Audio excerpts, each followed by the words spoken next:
former president and convicted criminal Donald Trump is enraged over Jack Smith's new announcement Tuesday that has refiled charges against the Mar-a-Lago menace over his attempts to subvert the 2020 election result. Taking to Truth essential. He writes this. In an effort to resurrect a dead witch hunt in Washington, D.C., in an act of desperation and in order to save face, the illegally appointed special counsel, deranged Jack Smith, has brought a ridiculous new indictment against me, which has all the problems of the old indictment and should be dismissed immediately. His Florida document hoax case has been completely dismissed. This is merely an attempt to interfere with the election and distract the American people from the catastrophes Kamala Harris has inflicted on our nation, like the border invasion, migrant crime, rampant inflation, the threat of World War III, and more. Wow. Okay, so there's a lot there. For one, catastrophes that Kamala Harris has inflicted. When was Kamala Harris in power?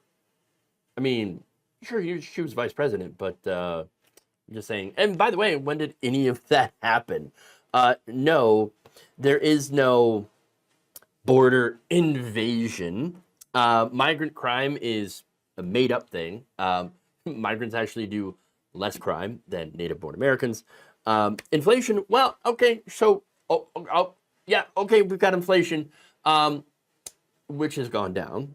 Yes, inflation is still happening. Prices continue to rise, but not as fast as they were. And so all this stuff, look, ridiculous, right? First off, the documents case, getting to his argument on that, was actually dismissed by Trump-appointed judge Eileen M. Cannon, who was both shown high levels of utter incompetence and favoritism towards Donald Trump. And so, yeah, that should be kind of dismissed offhand. She should have never been working on that case, given conflicts of interest, as well as her conduct during that case. And this will likely, possibly lead to her being recused from that, or removed, I should say, not recused, but removed from the case. So now, secondly, the claims of election interference, it's just whining. Straight up.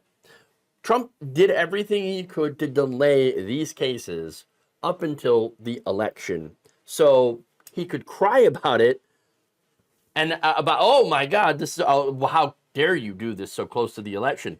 No, that's on you. You made sure to delay these cases up until this time. So yeah, on you. And onto the indictment, right? So here's the thing. Trump faces the same 4 charges as he did in the original indictment. That hasn't changed. So the superseding indictment actually highlights how he paved the way for the attack on the Capitol in the months following his election loss in 2020, and outlines how Trump had allegedly attempted to overturn the election results by pressuring key states to submit fake electoral college votes to the Senate in his favor. That's the real coup, okay? Enlisting the help of fake electors to overturn the will of the people in these states, all right? The only thing that has changed here is that it no longer mentions Donald Trump's efforts to enlist federal executive branch employees who reported to him to help him do those things, to help him overturn the election results.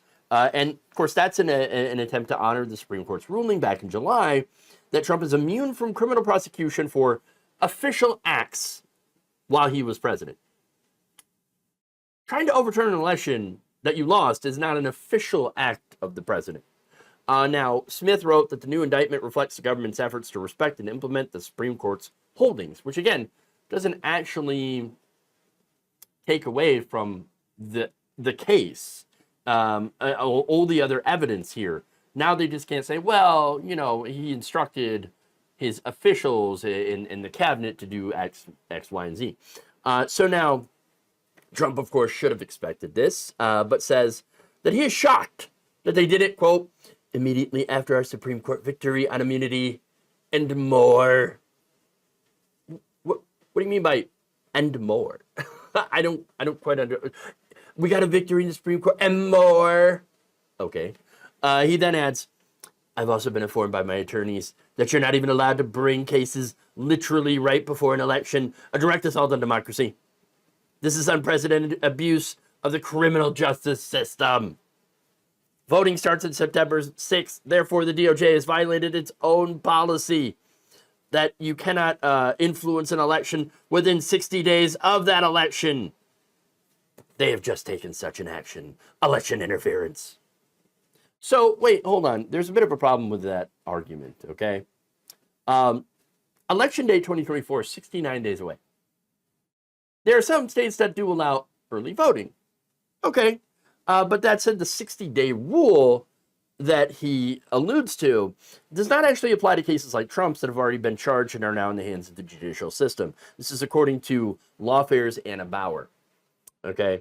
Not only that, but back in October of 2020, 30 days before the election, okay, with early voting already underway across much of the country, Trump had publicly called on federal prosecutors to charge Joe Biden with undefined crimes. Just get Joe Biden. In fact, a Politico headline published at the time, this is October 7th, 2020, was entitled this, quote, "Where are all the arrests? Trump demands Barr lock up his foes." Oh, well, that's kind of close to the election there, isn't it, buddy?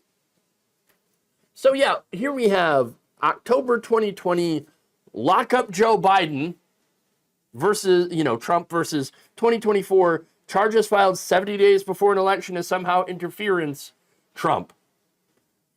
Bit of a contradiction here. Thank you for watching. If you enjoyed this video, please like, share, subscribe, hit the bell icon in order to get notified whenever a new video is released.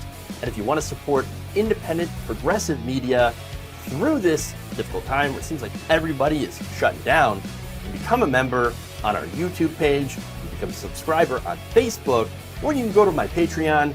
It's patreon.com/Jeff Waldorf. Thank you.